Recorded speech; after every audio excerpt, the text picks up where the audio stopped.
People have been offended. People are offended at every single video I've done. There's been people that have been offended. How do you deal with that? I Wait, don't. tell me, because I get people offended at me. You know, it's never read your comments. Welcome to the Father Leo Show, where we're dishing out faith, culture, and commentary. And today, my special guest is Chef Scubes. Chef Scubes, welcome to the Father Leo Show. We really appreciate you joining us. But tell me, is that your name? It is not. My real name is much more boring. It's Steve. Steve. Yeah. Steve what? Steve Shaneman. So where did Scubes come from? So, actually, that's a good story. When I was in high school, Adam Sandler movie came out called Big Daddy. And there was a scene where there's this little toy called Scuba Steve. You've got to stop because Scuba Steve shows up in my life as well. But keep going. Okay, this is getting interesting. So Scuba Steve and my friends just picked up on it because Steve. And so they called me Scuba Steve. And after a while, it got shortened to Scubes. And that just stuck throughout my entire life. And now my wife doesn't even call me Steve. I just hear Scubes all day long. So when you introduce yourself to people, what do you say? I say I'm Steve. You say you're Steve. Unless I'm online. If I'm online, I'm Chef Scubes. And that's this the character. is exactly why you're here, because I met you online. It always sounds so creepy when I say stuff like that, but I met you online because of your TikTok and Instagram episodes. I can't describe it for people, so you're going to have to describe it for us. What exactly do you do with these episodes? Sure. So I focus on the restaurant industry. Correct. And there's so many different characters, whether you're a dishy, you're a line cook, you're an executive chef, front of the house, it doesn't matter. Everybody that's worked in a restaurant has these crazy stories of people. And so what I do is I take the absolute worst of the stereotypes for each of those positions. And I make videos that are relatable to people that understand that industry. So you're like multiple character. It's just you. One-man band. And okay, are you a chef? I am not a professional chef. And Really? I hope nobody gets offended by this. Well, come on, what's a professional chef? I am pretty good, though. I'm Okay. pretty good. I would say I'm a home cook. I've Okay. never done any professional cooking in a restaurant, but I would say most of my life has been working in restaurants in one form or another. Okay, now we've got our sommelier. She's going to be bringing out our wines. So what I want to do is I want you to actually give us your finest sommelier character. Do you have a somm? I do not have a sommelier Well, character. guess what? We are developing your first somm character. Let's bring out which wine. Come on, no worries. You prefer white or red? We're going to do both. I'm going to do a little white, and which one do you want? I'll do the red. Okay. You have to tell me what you smell. Okay, What are the so notes? this is definitely minerality, a little saltiness on mine. I think they want you to just step on this side here. Yeah, you're right. This is awesome. All right, here we go. I'm getting fruit forward on mine, Fruit forward. which is very typical of the Douro region. The Douro region wines. Okay. The Douro region, which is up here in the north, which Yep. is where we are. Okay. They have Alentejo as you go down south. They have Stubble, and then they have south of that. Okay. So this is from the north. By the way, did we cheers? We didn't. How embarrassing, Psalm. Chef. Salute. We could say salute. That's great. Well, I think it's pretty good. mine's very That's refreshing. my professional opinion. I definitely think that white and red, and you can just leave the bottles. That's awesome. And this is your brand, their brand called Opa. And you actually picked this restaurant. Tell me why you picked this restaurant. I'll tell you why I picked this restaurant. It's got a great reputation. Okay. They have multiple locations. And we looked at the inside online. Yep. They have a great Instagram page. It's and great. it just looked like somewhere that was great to film. The food looked amazing. It does. And it turned out to Obrigado. be A true. little rice? Thank you. You're welcome. So your whole world is about food right now, at least on Instagram, at least on TikTok. Yes. But what do you do? So this is actually what I do. I've had many jobs, the last of which was in sales. It's just in sales in the U.S. And then my wife and I, we've been privileged to have a nice life in the U.S., and we're thankful for that. But we always wanted to just go explore. We have a sense of adventure, and we wanted long to do have you been something married? else. We've been married just over a year. Okay. Been together almost 4 years. Okay. And so you did sales in the U.S. Sales in the U.S. and you did well. I did pretty good. And that way you were able to just say, I'm going to go out and I'm going to move Yeah, to Portugal. we've been lucky enough. My wife works from home. She works a remote job that can be done from anywhere. Got it. And I really wanted to focus on my social media career. And how did you get into social media? Because you would classify yourself as a zillennial. As a zennial. A zennial. Zennial. Okay, see, Yeah. I'm just old, so I don't even know. What is a zennial? A zennial is between a millennial and Gen Z? no, the other way. Gen X? Is it Gen X? I don't know. I don't know either. You're younger than me, so you should know these things. Maybe it's Gen X. It's between those so two. Zennial. Zennial. Zennial. I'm not quite a millennial. You know why? Here's the classification. Okay, definitely a good restaurant because they're gonna chill my white. Just still fresh. That's awesome. Thank you. No, this is great. So the classification is if you're born in an analog childhood in a digital adulthood. And that's you've you. Made that transition. That's me. I was born in '82. Okay. So we still had regular phones with cords. With cords. With cords. Not the round dial. That was before my time. Okay, I don't now know you're when making that me was. feel older. All right, not You a had the worry. round dial? I had the round dial. I don't know how that thing works. That would be fun to watch. But back to your understanding of social media, because that's how we met. Well, that's how I discovered you. And then in one of your episodes, you talked about Portugal's got some funny ways to describe American things or something like that. And I just went, wait a minute, he's in Portugal? So I just decided to reach out. You accepted. What did you think when, like, you got a direct message from a priest? Well, so What was your I kind started sweating. And I Why? said, oh, shit. I hope this guy hasn't been watching my videos. Oh, I've been Trouble. watching all of them. Oh, man. No, I've gotten a few interesting messages over my time in social media. And whenever someone has an opportunity for me, a lot of times it's a scam. It's somebody that wants something or it's just not what it's cracked up to be. So the first thing I did was I looked up Father Leo. And sure enough, bam, you're the real deal. And I was like, wow, this guy's really interesting. Real deal, he says. All right. The real deal. And so, yeah, I said, you know what, this checks out. I'm going to respond and see what he has to say. Well, really, what I wanted to know what you have to say, because your characters are crazy. Like, where did you get these ideas from? Did you ever work in a restaurant?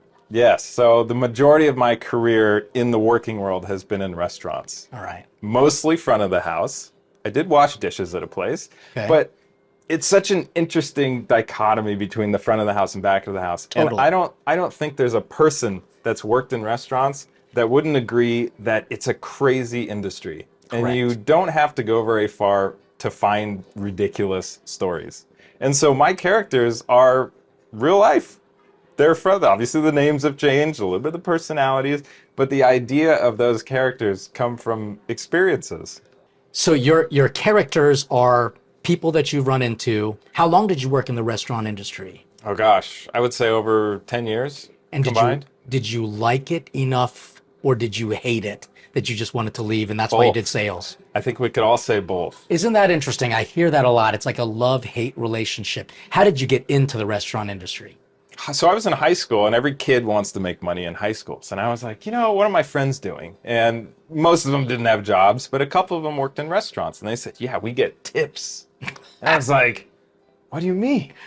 Like, yeah, you know, we get our hourly pay, and then people give us extra money to do stuff. It's like, yeah, I want that job. And this is when you were growing up in Arizona? This is California. So I was born in Southern California. Okay. Lived there for 20 years. Moved to Arizona. Lived there 15 years. Now I moved to Portugal. Oh, good Lord. So this, yeah, moved around a little bit.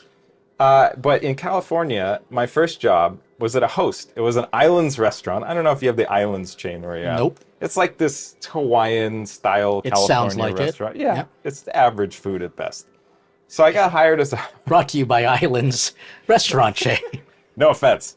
I think they're still around, actually. Oh. I was Well, hired average as, food, of course they'll be around. yeah, burgers. That's right. So I was hired as a host. I think I was 16. You know, I had a work permit. My parents have to sign off on it. And I think I lasted about a month, and then I got fired for flirting with one of the servers. I think that everybody that's growing up in the United States, can't speak for other countries, should be required to work at a restaurant.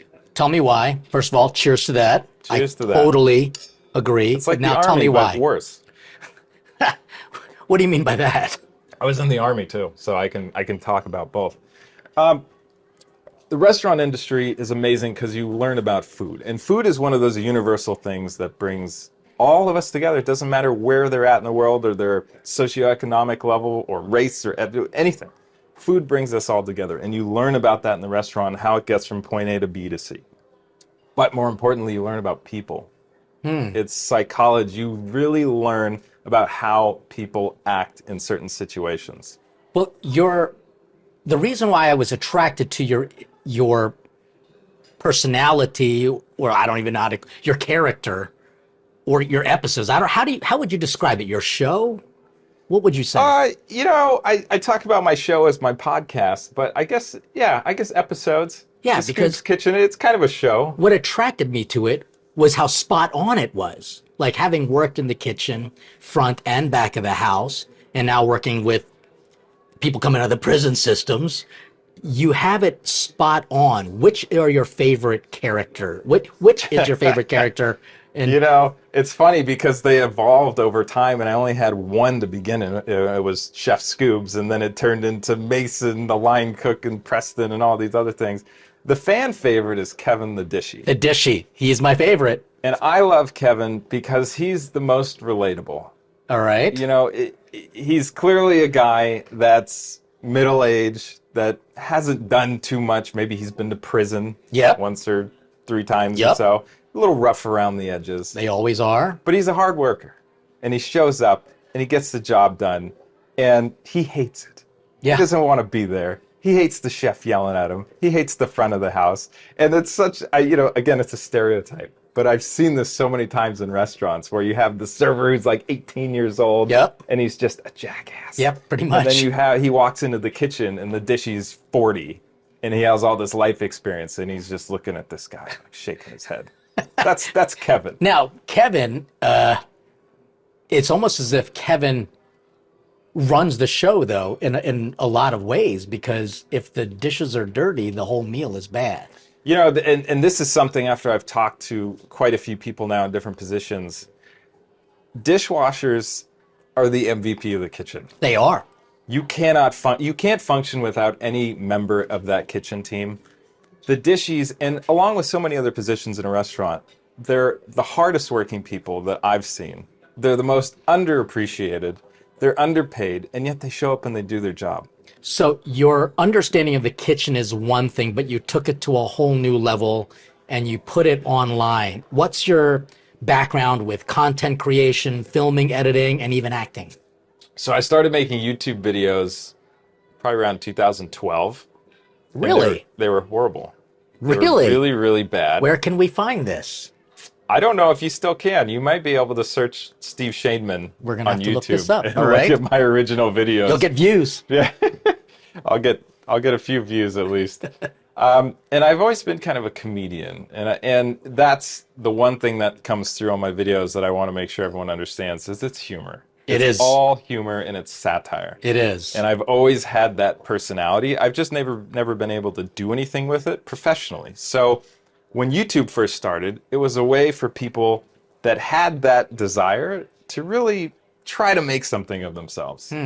And from there, I kind of stopped and went back and, did things here and there. But then TikTok came out and I didn't know what it was. And I downloaded it. Everyone was using it. I was watching videos and I said, I love cooking because I really do. I'm passionate about it. I am Okay. passionate about food on a pretty high level. So I started making real food videos of me cooking, of the final plating, moving everything around, get the lighting right and all that. And I thought it looked great. And it got no views. Nobody liked it. So I was like, Really? what am I going to do? And one time I was making a fruit roll from scratch on a baking sheet. And I burned the shit out of it. Okay. Totally burned to a crisp. It was black. And So my wife, it was burned, not caramelized. no, right? it was It's beyond burned, okay. caramelized. And so my wife was standing off to the side and I was videoing it. And I got really pissed and I picked it up and I yelled and I threw it across the room into the sink. And my wife was like, that was really funny. And it just, a light bulb went off and I was like, maybe I'll just make funny videos, funny cooking related videos. Because Now, Do you know that it's funny, or are you doing it because you just enjoy it?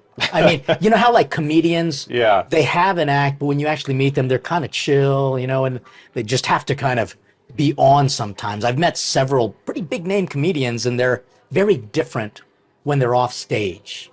But somehow, you know that this stuff is, I think it's hysterical, to be honest with you.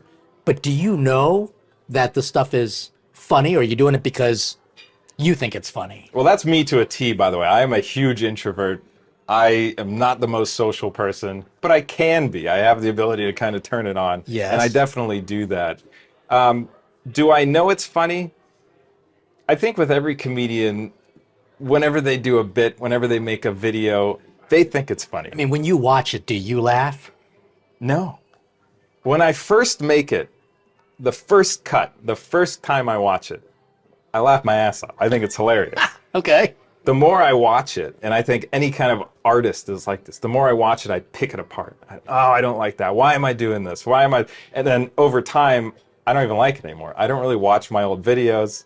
And then my wife, God bless her soul, loves all my stuff. So she's not always the best critic because she's always like, yeah, this is great. Well, who do you bounce your ideas off of? Like, who's Just my wife. just your wife? Yeah, just my wife. I think I've got it down now. Do you know who your audience is? Because clear you didn't know a priest was watching. That's the amazing thing. All walks of life. Certainly the majority of my audience are kitchen employees, restaurant workers. But then there's a lot of people that just like comedy. They just like What do I'm they doing. say, the kitchen people? They the number one word that is sent to me is relatable. And I think no matter what you do online, no matter what kind of content you make, it has to be relatable to somebody, to a group of people. And I think that's what's led to some of the success that I've had. I want to get a little deep, actually, because Whoop. was that saying you got to go? No, I was saying to post my videos. Oh. Actually, that would be very interesting to hear. When do you post your videos? Every day? How often do you put them out? I try to post every other day, which is only 3 days a week because I don't do Saturday, Sunday. I skip those, and then Monday, Wednesday, Friday. And I post on U.S. times. And how much time does it take to create a 2 to 3 minute video? Probably with editing and all that stuff, 3 to 4 hours. Not a huge amount of time. And you're doing this now full time. Full time. So I'm either writing my scripts or I'm filming something most every day. And now I'm doing my podcast. So now I'm working in those interviews. And this has become a job for you. This has become a job for me. This is really what I am passionate about. So really, it's more of a vocation. Like, this is your calling in a sense. Absolutely. How long do you think you'll be able to keep it up? Oof. As long as I can. As long as you get paid for it. As long as somebody's willing to pay me, I will do it. And with regards to that, how many views, like followers, do you have for people who aren't familiar with you? So on Instagram, 176,000. Okay. And just shy of 500,000 on TikTok. That's amazing. So those are my two main Did platforms. you think that you were ever going to get to that level? No, never. I was excited. I mean, I took pictures on my phone when I hit, 100 followers, 1,000 followers. And I was like, well, I don't know. I guess I'll keep doing this. And you kept doing it and you kind of fell into this niche. Are you thinking like you're going to want to expand your characters, do something different? What's next for you? So, coming from the business world, sales, business, marketing, I really want to focus on making Scubes Kitchen a brand. A brand. So if you notice across all the platforms that I'm on, the image is the same, the words are the same, the titles are the same. I really want to focus on creating that brand and growing it. So the podcast is a good example of moving out of just content creation. So like your brand, what are some of the taglines? Is like act like a chef, act like a dishy. So the act like a, and then you can plug in a dishy, a server, a bartender, a chef. Are you going to start a restaurant? It's funny. Somebody said one time, when's your restaurant in Vegas going to happen? And I was like, you know what? There should be a Scubes Kitchen next to the Hell's Kitchen. Just right next to it. Just to piss them off. Yes, and I'll offer confessions for... Now, we could work that in. I want to kind of just ask you, doing this, you said that you're slightly introverted. but yet you do all of this. What do you feel when you're kind of acting? I mean, because you have to kind of get into a role. I mean, are you thinking to yourself, this is ridiculous. Why am I doing this? I mean, has that ever crossed your mind? The only time I think it's ridiculous is when I go outside of my home dressed as a character. So I've done a few where I'm in the streets and nobody knows what I'm doing, but I'm wearing a chef jacket and a toque, and people are walking by, and I'm like, what the heck is this guy doing? And your popularity, is it kind of bleeding out to where you're walking along the street and people recognize you? A couple times, and it's always in the weirdest places because the majority of my audience is in the U.S. But my wife and I were in Barcelona, I don't know, a few weeks ago, a month ago, and I was in a grocery store buying water, and some guy turned around and he was staring at me. I'm looking at him. He's like, "Chef Scubes?" It's like, what? Barcelona. So the celebrity status that you've kind of acquired, how does that make you feel? How's it changed you? I don't think it's changed me. It makes me feel validated that people like my content. And I think any artist, that's all they want. They just want the stuff that they create to be liked. So that's an interesting word because I consider cooking art. People on TikTok and Instagram, you would say that they are producing art. And Some of them. well, tell me about that because like the whole social media thing is interesting for me as a priest. I'd be very embarrassed if someone actually looked at the stuff that I watched and I laughed at. I mean, honestly, there will be some people who say, I can't believe Father Leo follows Chef Scubes. He uses a lot of cuss words. I mean, what would you say to my followers if you actually heard them say that? Like, you shouldn't follow Chef Scubes. He's got a potty mouth. What would you say? I would say humor is subjective. Humor is one of the most subjective topics around. And you can't really say that one person should or shouldn't like a certain type of humor or content. And I get a lot of people. So aside from my Act Like a Chef type series, I've done national dishes where I take the national dish, and this has got a lot of notoriety. Interesting. To the point where I've had, so for instance, we take Spain. I've seen some of these and I'm thinking, that looks disgusting. Oh yeah, But keep it's going. absolutely. So I'll take a national dish of a country, and I've done Portugal, so don't tell them. Okay. Portugal. All right. No one tell Portugal. They'd be offended. So I take a national dish of a country, and I purposely screw it up really bad. So what did you do for Portugal? Bacalhau. Really? Yeah. What did you do? Oh my gosh. I can't even remember. We'll have to go back. I can't even remember Like this how one. many videos have you done? Just over 300. 300. Just over 300. With 500,000 followers on TikTok. On TikTok. And like I asked you about with this kind of notoriety, it hasn't changed you much, I don't think it's changed me. but you do No. have an influence on people. They would call you an influencer. I don't call myself an influencer. I think that's an interesting phrase, right? And you can be an influencer with 1,000 followers. You cannot be an influencer with 1,000,000 followers. It just depends on how you engage with So your audience. how would you call yourself then? An I'm artist? not an influencer. I Entertainer? am a content creator. I am a comedian, artist, sure. And if you have people watching your show and they kind of relate to you, will they ever get to know you, Steve? No, it's very character driven. Okay. Absolutely character driven. The real Steve is not there. Why? The real Steve isn't as exciting, Really? you know? And I think maybe a lot of artists feel that way, is when they're at home, sitting around, talking with their friends, they're just kind of hanging around. And that's how I feel. So I'd love to hear what you do when you're not editing for 3 to 4 hours, 3 days a week. There's a lot of time that passes between that. What else do you do? I'm a huge nerd. Huge nerd. Okay. Whether it's Star Wars, I love Star Wars. I'm watching those type So what of do you movies. dress up like them or I something? don't do I cosplay. I don't do cosplay stuff. The closest I got was I wanted to be a stormtrooper for Halloween one day, and I wanted like the legit outfit, and it was $800 on Etsy. So Okay, so no. didn't go that route. I love that kind of stuff. You know, But Lord of the Rings. what do you do with it fantasy. though? Like you just watch Oh, it? just watch it. I'm just a big fan of that stuff, and I play video games. And you play video. I play a lot of video games. I play Wow. way too many video games. So this life has afforded you the ability to just be a nerd and a gamer. Yes, to an extent. Probably an obsessive extent, a little bit. So, what has been the highlight of your experience doing Chef Scubes, and what's been some of the greatest challenges?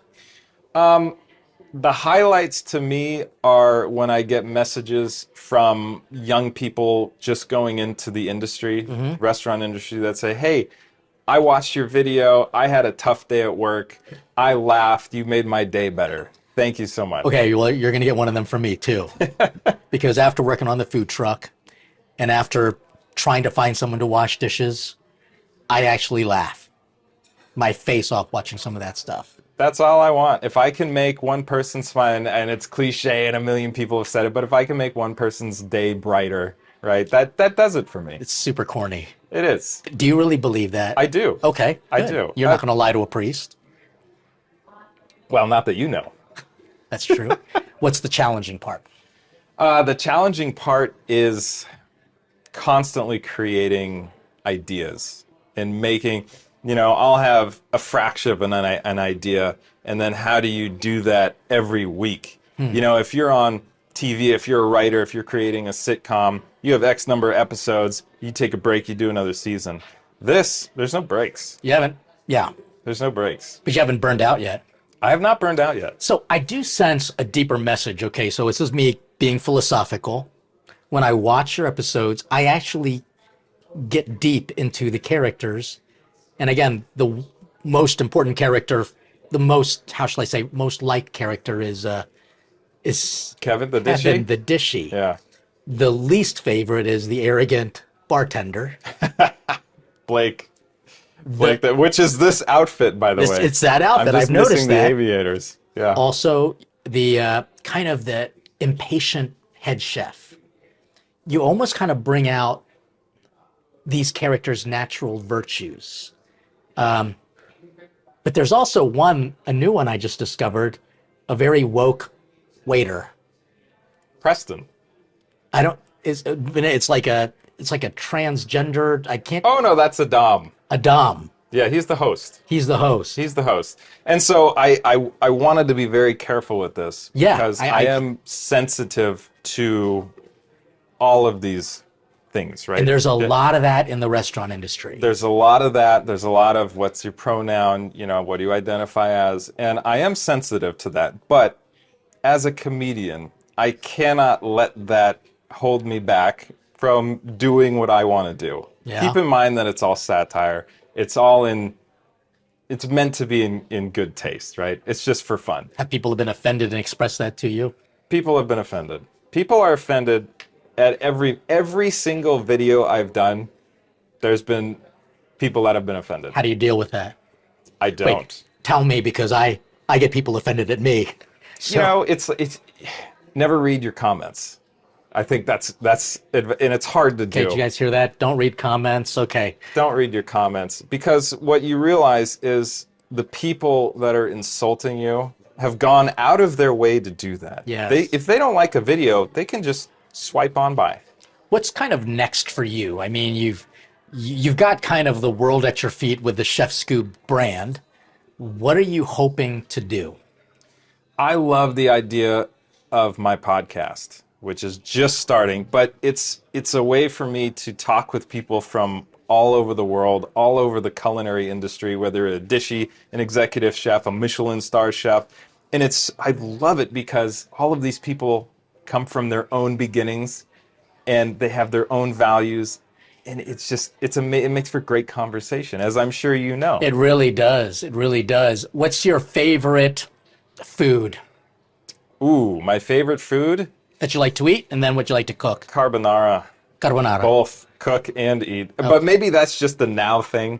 I tend to change because salmon, I love a grilled salmon. Okay. I can cook really well. I can cook a grilled salmon And so really you actually well. told me right before the interview that you take your food seriously, you cook at a high level, you've not been trained. So what does that mean? Are you like using tweezers to put a garnish on, or? I do not have a pair of tweezers. Okay. Plating, I kind of half-ass the plating a little bit, but I make an effort, right? I'll wipe the rim. I'll make it look kind of nice, even if we're just having a home meal. Sure. But for me, ingredients are super important. I'm very particular, and my wife is too, about what we buy and what we put in our food. And your wife was actually kind of the first influence for you to just be funny and to be you. Yeah, How does she influence you now? the same way. She's my biggest fan, and I love it. You know, she likes everything Does that she I do. watch you do this stuff, or she's like, I can't be here? Do you drive her Sometimes crazy? she's been in a couple of my videos. I've seen. Okay. And, you know, not against her will, but she doesn't love to do it, but she does it anyways. And coming to Portugal, totally different world. Why did you choose Portugal? So when we were looking at places to live in Europe, we had just focused on Europe as a general area. And there was a checklist we went down, which I think a lot of people go down the same one. It's like safety, healthcare, is the community welcoming, you know, how's the political climate, all of these things. And there was a couple countries that rose to the top on all of the charts that you look at. Croatia is one, Portugal is one, Italy is up there, although a little bit more expensive. And we had looked at Croatia first. The problem with that was the language barrier was so difficult. Now, I don't speak Portuguese, but the ability for me to learn Portuguese is much easier than a Cyrillic language that they Sure. speak in Croatia. Croatia. And so we just chose Portugal. We had never been here. It was kind of crazy. We'd never been here. For the visa process, they want you to pick a place to live ahead of time. Okay. So we had to pick a place unseen. Sight unseen. Yeah, we'll live there for a little while. Wow. Yeah, crazy, the visa process. And then we just packed our bags and got over here. That's very daring. I mean, do you plan on having a family? I mean, what's your kind of future with all of So we this? have families. My wife has 2 kids. Okay. And Are I they have with a her? daughter. Half the time. Well, not half the time. For summertime, they'll come over here. Okay, and so you're from previous relationships, kind of a blended family, and they come here. Yes, in the summertime, Wow. which is coming up. They'll be here in a few Do weeks. your kids watch your They- show? They're young. Oh, they're young. They're young enough to where they don't get it. They've seen me with the video camera and the chef, and you know, the kids are so funny because they can see the craziest thing out of the corner of their eye, and they look at it and then they're like, eh. Like, if an adult saw you doing that, Yeah. there'd be some questions. But Sure. kids are just, yeah, whatever. Well, I find this life of yours absolutely fascinating. The fact that you're turning it into career, it's almost like a calling for you to do this. But your future, I just kind of always have to think to myself, anyone who creates content, do you think that there's going to be a time when you're like, I don't want to do it anymore, or it's just run its course? I mean, You know, what's your fear with that? I think the key to any successful career is evolving and reinventing yourself, especially in some kind of art form. You know, can I do Chef Scubes forever? Can I do act like a chef forever? Probably not. But can I take that and morph it into new ideas? I always want to make content. I love the acting. I like the editing. Wow. I like that whole process.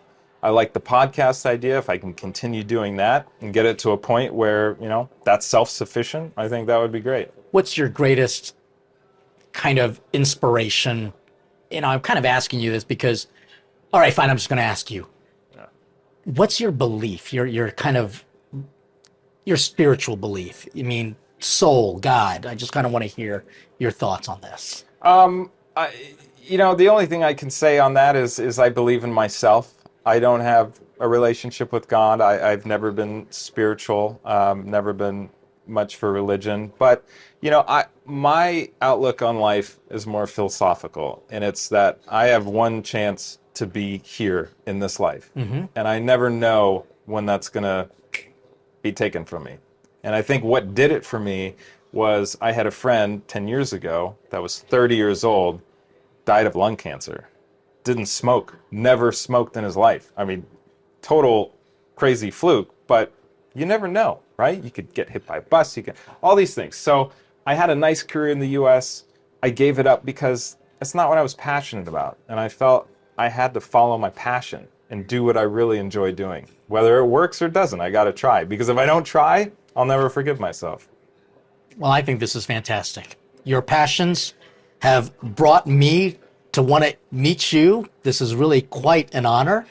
Really, it's kind of funny too, because whenever you meet people online, you have to ask yourself, are you going to be disappointed when you meet the real person? And actually, I found myself even more impressed. The fact that you've got a vision for yourself and that you kind of have a calling that you've worked hard to kind of build and create. So I appreciate that. no, I appreciate this. So I just want to say to you, cheers to Chef Scubes. Cheers. And let's hear your I'm gonna just put you on the spot here. Let's act like a psalm. Act What like would a you psalm. say? Act like a psalm. You just did it. What would you do? Like if you What were would I do? to create a You parody character on this. I think the haircut is a big thing for the sommelier. Okay. I'm thinking a lot of gel. A lot of gel. A lot of gel, maybe like a serious hard part Nice. comb over here. Definitely a tie. Okay. Maybe a wine tie. Of course. So like a wine red shirt, just to kind of give the. Can I hear your sip? The psalm sip? Yes, of course we gotta swirl. Swirl. Oh, we gotta. And you know, when you taste wine, you're not supposed to swallow. Yeah.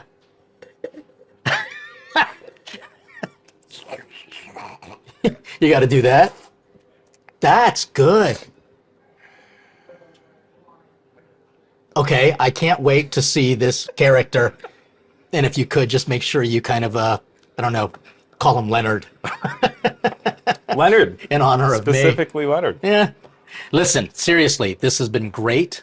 I wish you all the best. I can't wait to learn more about what happens next. And if you have Scoop's Kitchen right next to Hell's Kitchen, You're the first customer. well, I don't know about the first, but I will definitely get in touch with you and make sure that you have me at your place. And I can't wait to taste your carbonara. I appreciate you having me. This has been fun. This has been fun. So listen, thanks for watching. If you enjoyed this, make sure you follow us on Patreon and you can subscribe and do all that fun stuff so that you can hear more about faith, culture, and commentary. Our special guest was Chef Scubes. Thank you again so much. Stay hungry for God. Cheers. Cheers.